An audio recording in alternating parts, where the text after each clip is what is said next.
dari PT Unitas Sekuritas Indonesia, kami dari Jakarta beserta rekan-rekan berkunjung ke kantor perwakilan IDX Jawa Barat untuk mengadakan kegiatan sekolah pasar modal.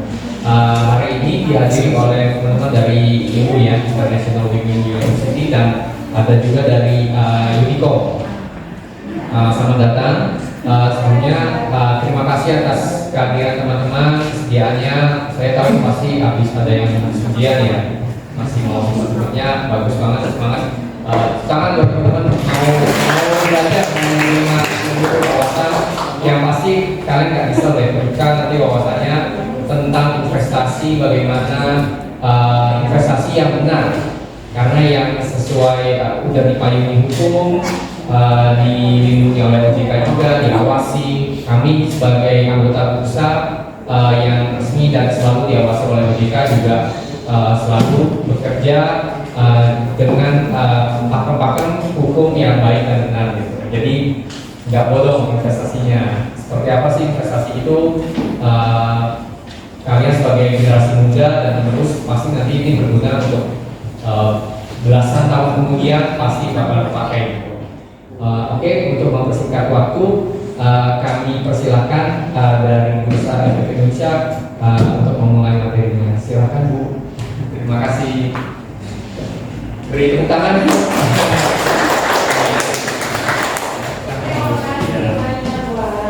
Oke. Assalamualaikum warahmatullahi wabarakatuh. Waalaikumsalam warahmatullahi wabarakatuh. Selamat siang, Tuhan dan Jadi informasinya ada yang ujian gitu ya Pak? Iya. Luar biasa. Jadi teman-teman terima kasih untuk kunjungannya. Jadi minimal tahu ya Pak Desi ya, bursa tuh ada, kantornya juga ada. Bukan termasuk yang cuma hanya ketemu di media sosial terus nggak ada orangnya, nggak ada kantornya. Ya itu kan salah satu juga yang banyak banget yang teman-teman dapatkan karena memang sosial teknologi itu emang kenceng banget. Tapi minimal dengan kunjungan hari ini terima kasih banyak buat teman-teman yang udah main ke kantor bursa, dan juga semoga ini jadi investasi ya. Jadi investasi itu memang tidak selalu jadi bentuk nominal atau uang ya, tapi teman-teman duduk di sini itu udah jadi investasi. Apalagi buat Gen Z, kita butuh awareness yang tinggi, pengetahuan yang lebih dalam lagi, langsung dari Pak Hari, dari bursa, dan juga dari teman-teman Belanda ya. Jadi udah langsung nih kalau misalkan teman-teman punya handphone, download ya aplikasi ini dari sosial media dan lain-lain. Ini yang punya aplikasinya langsung loh datang di hadapan teman-teman ya. Jadi kalau ada pertanyaan terkait kesulitan untuk buka rekening atau ada kendala, silakan langsung ditanyain ya, mumpung masih ada di sini. Ya, oke. Baik teman-teman, terima kasih sekali lagi. Saya Lina dari kantor perwakilan Bursa Efek Indonesia Jawa Barat. Ini ngomongin tentang apa sih kalau ngomongin pasar modal? Uang. Oke. Uang menurut Kakak penting nggak Kang? Penting. Kalau udah cinta, kira-kira Oke. Nih, sama kayak uang. Uang itu penting banget ya. Ini klise banget teman-teman ya, tapi saya secara pribadi juga ini udah mulai ngerasain banyak banget dampak kalau misalkan kita nggak bisa investasi ya. Banyak alasan penting, salah satunya yang dibilang orang klise, tapi ternyata memang ini tuh jadi salah satu yang poin penting buat teman-teman Gen Z, harus udah bisa mulai mengatur uangnya ya. Di sini perlu investasi karena yang paling penting adalah kita pengen uang kita itu ya daya beli kita lumayan lah sama tingkat inflasi itu. Misalkan sebelah naik 10.000, uang kita juga minimal naik lah 10.000. Jangan sampai barang biasanya naik terus tapi uang kita nggak berkembang, benar ya. Jadi ini ya terutama nih yang ngeposting ya, uang kosannya tetap tapi harga kosan, makan, transport naik semua, jadi kita nggak bisa bertahan hidup ya. Jadi harus putar otak lagi nih ya. Jadi menurut saya salah satu investasi yang teman-teman perlu lakukan adalah salah satunya karena kita punya kebutuhan dan keinginan. Benar nggak? Dari semua mahasiswa sini pasti kebutuhan keinginan beda-beda kan. Ada yang apa kebutuhannya? Pengen punya gadget baru, pengen punya laptop baru, ada yang pengen beli skincare baru, ada yang punya beli baju baru gitu ya. Silahkan, karena barang-barang itu terus mengalami kenaikan ya. Kalau konsepnya ngomongin time value of money, kalau di sini jurusan apa kalau boleh tahu?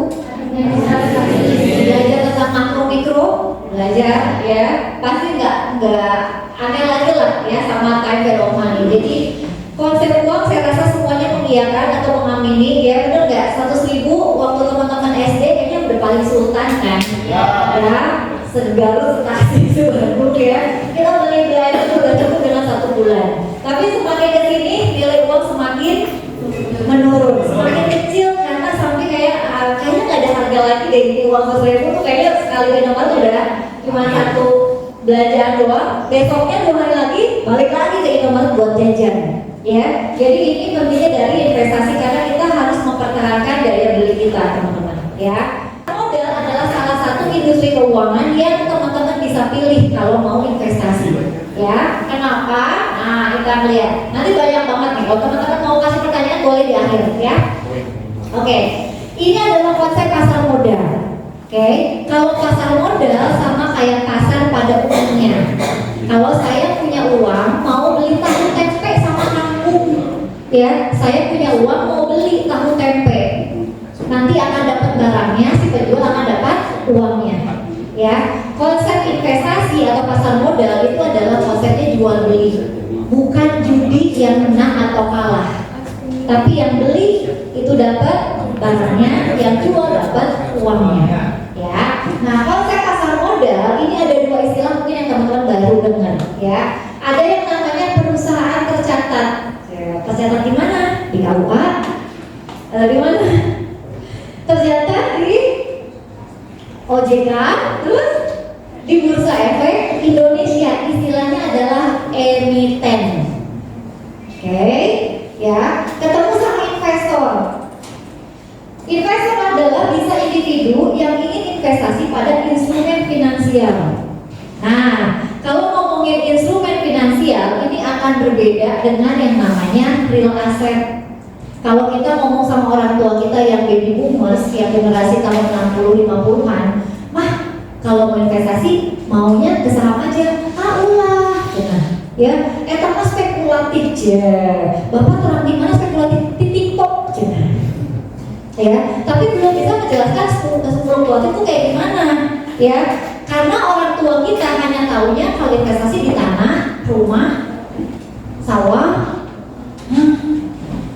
ya, ada bisnis, enggak, ya, ini adalah salah satu alternatif di instrumen finansial. Nah, yang mau saya share ke teman-teman, kalau ngomongin instrumen investasi di pasar modal, ini adalah produknya saham, obligasi, reksadana, dan lain-lain. Ya, saham, obligasi, reksadana adalah produk pasar modal yang teman-teman bisa pilih dari umur 20, dari 17 tahun bahkan. Gak usah nunggu nanti kaya dulu, gak usah nanti kerja dulu deh baru dapat uang baru investasi, enggak. Ya, bisa dilakukan dari sekarang. Nah, salah satu benefit kenapa sih kita harus tahu atau melek pasar modal, teman-teman? Kalau misalkan bagi teman-teman sebagai investor, teman-teman punya sarana investasi. Kalau saya mau punya rumah di dekat Pasteur, misalkan gitu ya, kira-kira butuh berapa modalnya? Mau bikin bisnis kayak seberang teman-teman deh, kampung teman-teman ya, segala mau ramai bisa kenal sih, 9 ayat. Oh, bikin kota. Kira-kira kalau mau bikin bisnis kayak gitu tuh berapa modalnya? 50.000 bisa? Bisa. Tapi pengen nih, karena kenaikan harga tadi yang luar biasa dan saya juga ngalamin gitu ya.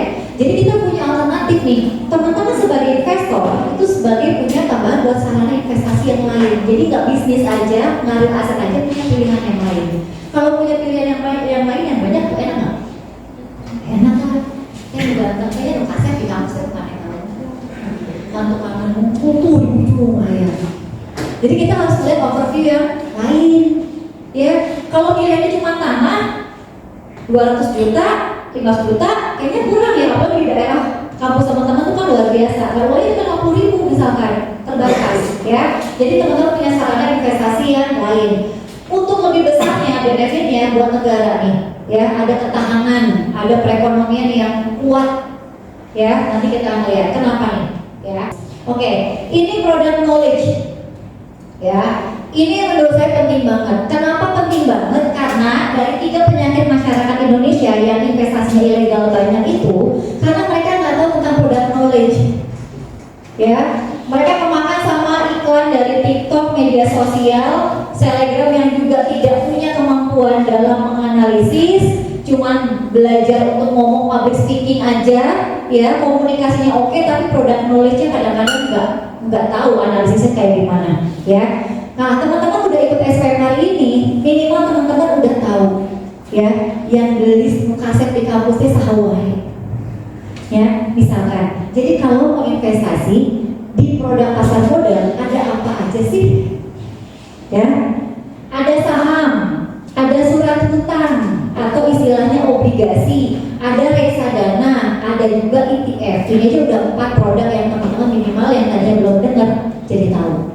Ya, produk knowledge penting kenapa? Kalau ada oknum yang menawarkan investasi yang ilegal, teman-teman udah bisa kasih perisai. Ini kayaknya nggak mungkin deh. Kalau saham kayaknya gini deh, kalau obligasi kayak gini deh, reksadana gini deh kayaknya.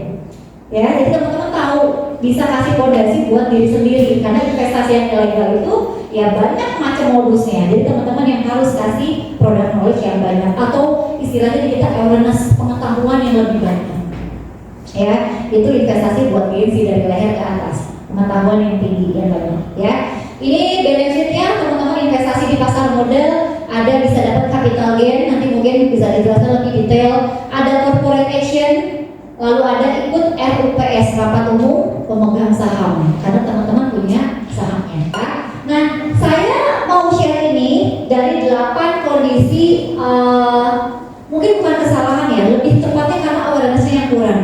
Ya, ada investor pemula yang saking semangat investasi pakai hutang. Wah, kayaknya nih ya sekarang saham-saham kita mulai lagi diskon nih, ya. Kayaknya kalau mau beli saham sekarang ya pinjam dulu deh. Gak ada yang pinjemin nih, semuanya butuh gitu ya. Dulu deh, yang paling cepat aja pinjol aja deh.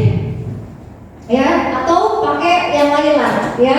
Ibaratnya investasi harus pakai uang yang dingin, jangan pakai uang yang panas. Ya, buat gengsi kebutuhannya masih terukur, pengeluarannya masih terukur, pendapatannya itu masih terukur sebenarnya. Ya, terus jangan borong habis-habisan di awal langsung punya uang 1 juta semua langsung dihabisin, enggak. Investasi itu sama kayak kita punya senjata, kita masuk ke hutan, kita nggak tahu berapa banyak serigala yang ada di hutan. Kita udah ngabisin semua peluru, serigalanya 1 mati. Kita udah habis peluru, maju lagi, ada lagi 10 serigala yang akan datang. Kita nggak tahu kondisinya, ya. Lalu yang paling banyak FOMO. Investasi itu lagi happening, masa sih kamu gengsi nggak investasi, dibully, ya. Padahal kita juga karena FOMO. Apalagi yang baru punya portofolio sendiri langsung flexing di WhatsApp ataupun di media sosialnya. Ya, masih kalah sama Warren Buffett atau Long Kemong, kita udah show off, udah flexing, ya, karena FOMO tadi.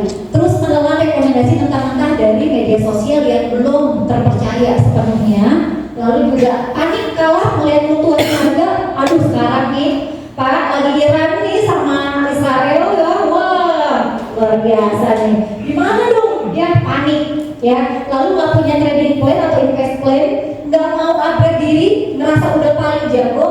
Ya, saya share ke teman-teman, tidak semua kondisi seseorang yang ada di media sosial itu akan berlaku buat teman-teman semua. Ya, kita nggak bisa menyamakan posisi dia sama kita. Ya, saham yang kita beli mungkin belum sama yang sebelahnya, karena profil resikonya beda-beda, teman-teman. Ya, jadi ini juga ada kesalahan yang dilakukan juga tidak melakukan diversifikasi, semua mulai dimasuki dalam satu produk instrumen yang sama. Selamat siang semuanya, selamat sore. Ya, siang menuju sore lah ya. Oke teman-teman, tadi kan di sesi 1 udah dijelasin sama Bu Lina ya mengenai pengenalan pasar modal. Sekarang kita dari sesi 2 dari kategori sekuritas, kita akan memberikan materi juga, perbekalan juga buat kalian untuk kedepannya dalam dunia investasian seperti itu. Nah, tema kita kali ini adalah mindset aman, investasi tetap jalan. Investasi cerdas, bukan soal nekat, cuman kita pakai strategi. Nah, ini lanjut mengenai profil risiko. Tadi sudah disinggung sedikit sama Kak Lina tadi ya. Nah, profil risiko tadi dibagi jadi konservatif, moderat, agresif. 3 utamanya ini. Konservatif, moderat, agresif, dan setiap orang dari kalian pasti memiliki profil risiko yang berbeda-beda. Karena setiap orang pasti kebutuhan akan uang di masa yang datang itu pasti juga akan berbeda-beda. Nah, jadi satu orang sama yang lain berbeda, dan kalian juga penting untuk melakukan namanya alokasi aset. Nah, ini untuk melakukan alokasi aset ini yaitu untuk mengurangi resiko fluktuasi pasar. Nah, karena setiap hari pasar itu bergerak secara dinamis. Entar ada keluar berita apalah, keluar berita inilah. Nah, itulah pentingnya kalian bisa mengalokasikan aset kalian ke instrumen yang tepat dengan porsi yang tepat. Oke. Terus yang kedua, pentingnya alokasi aset ini kita tuh mau menyesuaikan strategi berinvestasi kita di tujuan jangka panjang aja. Jangan kalau misalnya kalian masih mahasiswa, main job atau main duty kalian, kewajiban kalian adalah untuk belajar sejauh ini, betul ya? Jangan jadikan misalnya investasi, kalian jadi ke-distract sama investasi. Aturan kalian harus belajar, terus melihat harga saham ini lah, melihat harga ini, tahu jadi kalian ke-distract.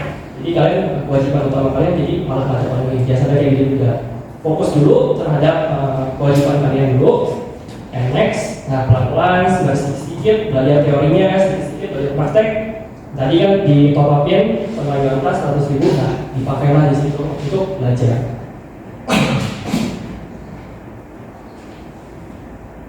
Nah, kalau misalnya teman-teman memiliki profil resiko yang konservatif, nah umumnya biasanya orang-orang yang profil resiko konservatif itu lebih dominan untuk membelikan uang mereka di obligasi atau deposito. Biasanya seperti itu, karena kita tahu ya kalau obligasi itu kan biasa diterbitkan sama negara, berarti kan negara mengeluarkan surat utang dan kemungkinan negara gagal bayar itu adalah hampir nol. Bukan tidak mungkin, tapi apabila negara itu sudah gagal bayar, artinya kita semua sudah bangkrut. Seperti itu. Jadi konservatif biasa dominan di obligasi atau deposito. Nah, kalau misalnya teman-teman punya profil risiko moderat, teman-teman bisa mengkombinasikan antara obligasi atau surat utang, terus teman-teman juga boleh sedikit porsinya dibelikan di saham, kayak gitu. Terus kalau misalnya profil risiko teman-teman agresif nih, nah teman-teman boleh tuh lebih menitik beratkan pembeliannya, banyaknya porsinya di saham atau mungkin di luar saham. Mungkin teman-teman ada yang mungkin melihat pasar kripto atau segala macam ya, it's fine, nggak apa-apa, silakan aja. Yang penting ketahuilah profil resikonya dulu. Tahunya, terus teman-teman tahunya profil resiko kalian itu dari mana? Apakah dengan cuma sekedar, oke, aku buka rekening Yuanta, aku isi profil resiko saya berinvestasi untuk 1-2 tahun ke depan segala macam. Apakah itu akan menjadi, apakah beneran kalian seperti itu atau tidak? Profil resiko itu menurut saya pribadi itu kalian akan benar-benar tahu ketika kalian sudah melakukan namanya praktek dalam berinvestasi.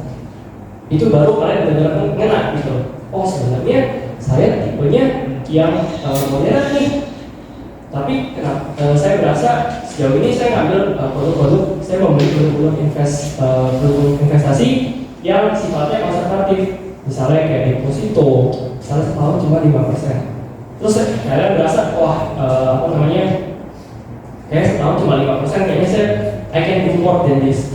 Saya bisa melakukan lebih baik dari ini. Nah, lalu kalian gantilah strategi kalian, teksnya untuk profil risiko ke moderat dengan melihat produk-produk investasi apa sih yang berada di kategori moderat, kayak gitu. Ya, jadi sebenarnya profil risiko diketahui juga melalui trial and error, coba-coba dengan nominal yang kecil dulu, seperti itu.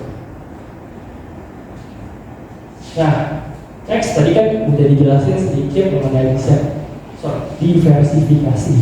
Typo saya kalau ngomong. Oke, diversifikasi ini mungkin bisa. Misalnya kalian punya uang dingin, kita anggap aja kalian punya uang dingin 10 juta lah ya. Uang panas kalian misalnya kita ambil apa namanya? Uang panas kalian misalnya untuk kebutuhan sehari-hari, dana darurat, BPJS asuransi mungkin semua sudah terpenuhi. Kalian punya dana darurat sekarang, dana darurat kan punya dana dingin sekarang. Kalian mau coba untuk diinvestasikan. Apakah saya boleh investasiin semua dalam bentuk saham, Kak? Boleh? Boleh. Jawabannya boleh. Karena ini semua sifatnya subjektif tergantung dari masing-masing individu. Tapi alangkah baiknya teman-teman, apabila kalau misalnya masih dalam fase belajar, mungkin masih baru tahu teori-teori awal-awalnya doang, ada baiknya teman-teman ngambil dulu yang profil resiko yang konservatif dulu. Kalian cobalah untuk boleh beliin produk investasi yang sifatnya lebih konservatif. Mungkin satu dua biji mungkin bolehlah dicoba ke aset yang high risk seperti itu. Nah, kalau misalnya tadi kayak punya 10 juta, anggapannya amin. Oke, bisa punya 10 juta. Teman-teman, profil resikonya mungkin konservatif atau kemungkinan dibanyakin dulu aja, misalnya diberikan kayak misalnya obligasi atau dibeliin kayak emas. Sesuatu yang lebih membuat kita berinvestasi itu lebih merasa nyaman. Ya, kalian punya beli emas, ya kalian tahu lah ya, mungkin dari orang tua kalian mungkin dari kecil udah sering nasihatin kalau ada uang lebih beli lagi emas, bumi. Karena kan memang secara data emas itu naik harganya, betul ya? Harga emas cenderung naik setiap tahunnya, dan itu betul. Nah, boleh tuh teman-teman dibeliin aset-aset yang lebih aman, misalnya bisa diberikan ke obligasi, diberikan ke emas. Nah, mungkin porsi yang kecilnya boleh diberikan ke saham, karena ketika kalian membeli atau menjual saham, itu kalian lebih banyak akan belajar mengenai dinamika dari pasar modalnya ketimbang kalian beli obligasi sama beli emas. Kalian beli ya beli cuma di sini. Tapi kalau misalnya kalian beli saham, itu kan akan dipengaruhi juga sama yang namanya dinamika market. Dinamika market itu apa? Kayak tadi, tiap hari kan nggak ada, mungkin nggak setiap hari beritanya perang terus. Mungkin ada berita yang lain, berita yang bagus, yang bisa membangkitkan ekonomi atau apa gimana. Nah, disitulah kalian akan banyak belajar di situ. Kalau ketika kalian Assalamualaikum warahmatullahi wabarakatuh.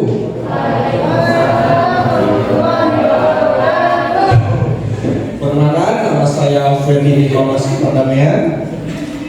Saya sebagai tim marketing.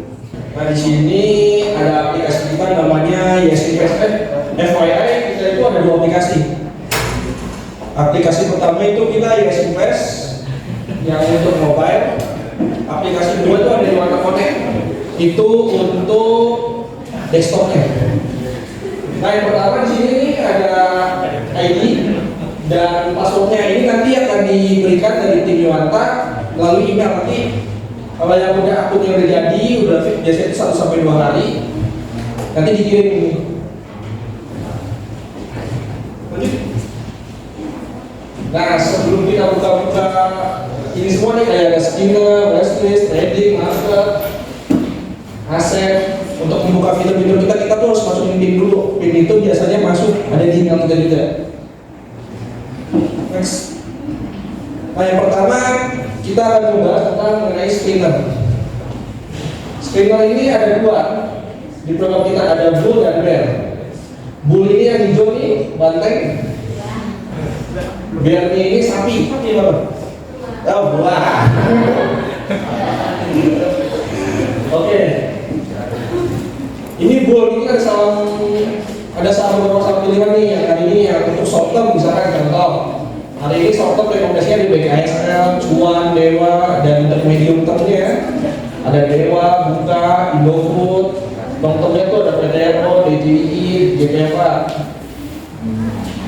Yang bear. Nah, ini yang bear.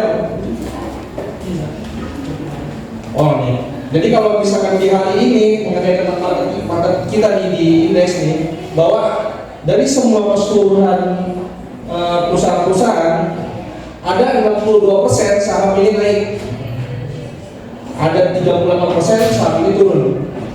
Ini ada perbandingannya aja. Next.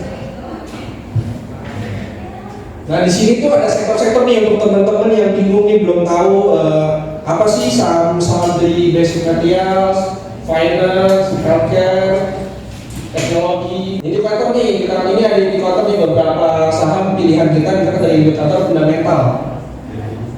Ada dari fundamental ROE, EPS-nya, rasionya, dan lain-lain. Lanjut.